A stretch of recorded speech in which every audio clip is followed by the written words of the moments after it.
very simple question to start with. What do you use those funds for? Oh, thanks so much, Ed. Great to be here. Well, we're using the funds to further invest in our large language model technologies and our full stack generative AI platform. Enterprises are ready to move from, all the talk of the promise of generative AI to real impactful applications they can put into production. And we're going to keep beefing up our platform to do that. Talk about real impactful revenue for you as well, because there is so much optimism, dare I say, hype around how much revenue this is going to bring in for the key public companies already. What about you? What are you seeing in terms of growth?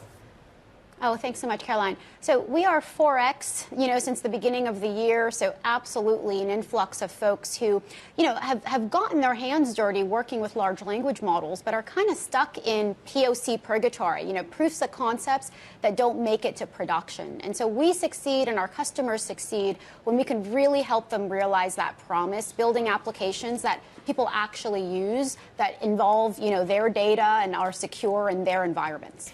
And their employees becoming ultimately more productive, May. This comes at a tough time, doesn't it? Just from the mentality of, yes, there's productivity to be had, but boy, are we worried about the dislocation, the disruption it caused for labor. In particular, I'm thinking of the strikes happening over on the West Coast and here on the East Coast for writers, for actors. AI is a worry there. How much are you thinking you might end up displacing workers?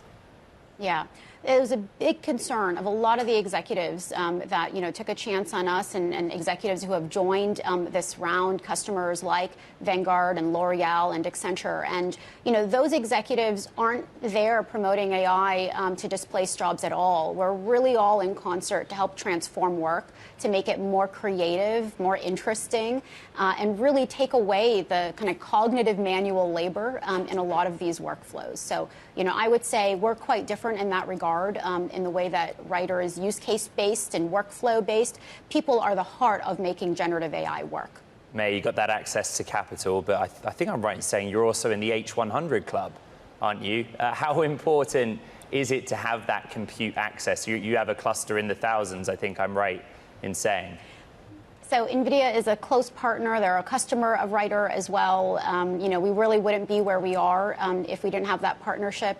And I think, very importantly, a philosophy of smaller models are more agile. They're easier to manage. They're easier for our customers to put in their virtual private clouds. And, bigger isn't always better. It's a good point you raised. Caroline and I have covered a lot of these raises, foundation models that are raising increments of hundreds of millions and at high valuation. And do you worry about the sort of hype around it? Do you think that your own valuation was fair in this round in terms of your potential? Yeah, Ed, we could have done this at billions of valuation, which I think is absolutely absurd. I think some of what is happening is not good for the industry. We want, unhyped use cases. We want unhyped, transformations, augmentations. The real use cases here are when you put people and AI together. And I think an over focus on the large language models, the size of them, the valuations of the companies, it's really distracting from actually getting value. What about the way in which they're built, they're constructed? May we come off a week where a lot of key CEOs, thought leaders were out there in Washington thinking about future regulation. How do you think about your role informing that? Yeah, well, we already get RFPs that ask us about the EU AI Act, Caroline, and it's not even law yet. And so, we are enterprise first, bottoms up. We've built for customers being able to audit our training data and really look at, if there is copyrighted information in there, there isn't.